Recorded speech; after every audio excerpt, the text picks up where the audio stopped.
आज पति देव की फरमाइश पे बनाया सरसों का साग और मक्के की रोटी। राधे राधे सभी भाई बहनों को। तो हमने ये थाली लगा के तैयार कर दी है अपने पापा जी के लिए।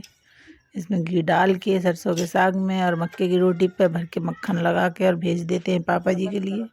थाली दे देंगे अपनी बेटी को, जाके अपने बाबा को दे के आएगी। साग को चढ़ा के चूल्हे पे धो धा के रख दिया है। यहाँ पे बेटी ले आई थी हमारी अमरूद काट के, मम्मी खा लो इसे अमरूद को। पति देव को दिया तो उन्होंने मना कर दिया। फिर मैं आ गई थी पूजा करने के लिए, क्योंकि शाम के बज गए थे 6:30। तो पूजा करके फिर उसके बाद आ जाते हैं फिर से हम अपनी रसोई में।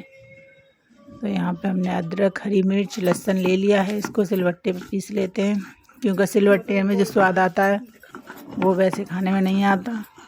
और हमारा जो टफ़ी है ना, हमारा डॉग, वो हमारे साथ ही बैठता है। जब तक खाना बनाते हैं वो वहीं बैठा रहेगा।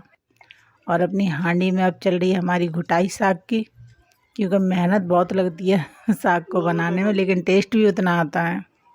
और हमारे पति देव आ गए थे हमारी हेल्प करवाने के लिए, क्योंकि मुझसे हो नहीं रहा था ना, हाथ थक गया था हमारा। तो पति हमारे आ गए थे।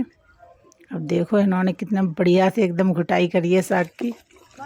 एकदम अच्छा सा साग घुट के हो गया तैयार। अब इसमें लगा लेंगे हम आलन। हमारे यहाँ तो आलन ही बोलते हैं, आपके यहाँ क्या बोलते हैं आप भी बताना कमेंट में। हमारे यहाँ तो आलन बोलते हैं। इसमें बेसन और मक्के का आटा लेके फिर लगाते हैं।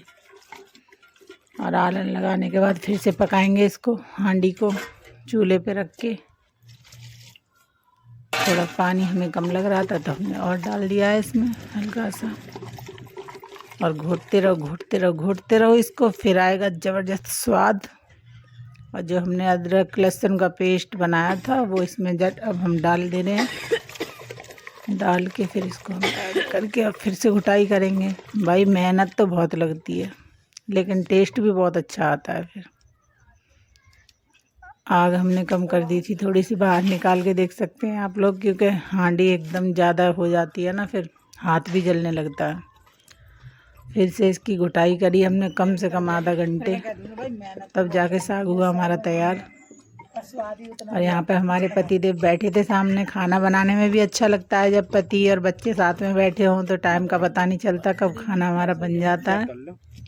और किचन में बनाते हैं तो अकेले रहते हैं तो वहाँ पर तो अच्छा नहीं लगता। यहाँ खाना बनाने में बहुत अच्छा लगता है। आप देख सकते हैं मेरे चेहरे की स्माइल से, यहाँ पे ये कुछ बोल रहे थे। साग अब तकरीबन बन चुका है हमारा। इसमें लगा देंगे अब हम तड़का। जैसे ऐसा है ना, कुकर में जो है वो अच्छा सा तड़का लगाएंगे। कुकर में जाके थोड़ा बहुत तो अंतर रहता है। अभी आइडिया नहीं है ना हम लोगों को। यहाँ पर ये कुछ बात कर रहे थे तो मुझे हंसी आ गई। तो तवा चढ़ा दिया है हमने, तवे पर डाल दिया सरसों का तेल। अब इसमें लहसुन और साबुत मिर्चें अपनी जो लाल मिर्चें हैं। गैस पर गरम करते हैं तो काफ़ी देर लग जाती है, लेकिन चूल्हे का यही फ़ायदा होता है, 1 मिनट में ही हमारा तड़का भुन के रेडी हो जाएगा। और अब इसमें हींग डाल देते हैं, क्योंकि बिना हींग के तो साग में कोई स्वाद ही नहीं आता है। ये देखिए डाल दिया हमने इसमें तड़का। हमारा साग बन के हो गया पूरी तरह से तैयार। अब बना लेते हैं रोटियां। रोटी की तैयारी कर लेते हैं। आटा नीचे से ले आए थे हम छान के। अब गर्मा गर्म रोटियां बनाएंगे। साग देखिए देखने में कितना बढ़िया लग रहा है, और आप लोगों को कैसा लग रहा है कमेंट में ज़रूर बताना। साग तो बहुत ही टेस्टी बना था। अब रोटी बना के लगा लेंगे अपनी प्लेट। गर्मा गर्म रोटियां बनके यहाँ पे हमारी तैयार हो गई हैं। पहली रोटी मैंने डाल दी है।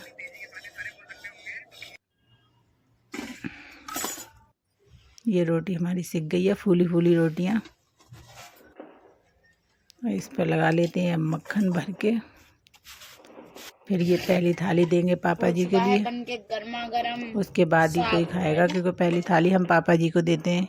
हमारे घर में यही रूल है, पहले और कोई नहीं खाता है खाना। तो थाली निकाल के मैंने बेटी के हाथ में पकड़ा दी थी, वो दे के आएगी नीचे अपने बाबा को, क्योंकि वो ऊपर, हम तीसरी मंजिल पर खाना बना रहे थे, वो ऊपर नहीं आए। अब हमारे पतिदेव खा के बताएंगे कि खाना कैसा बनाया आज का। बिल्कुल सही बना भाई। इन्होंने खाना खा के रेस्टोरेंट भी फेल बताया।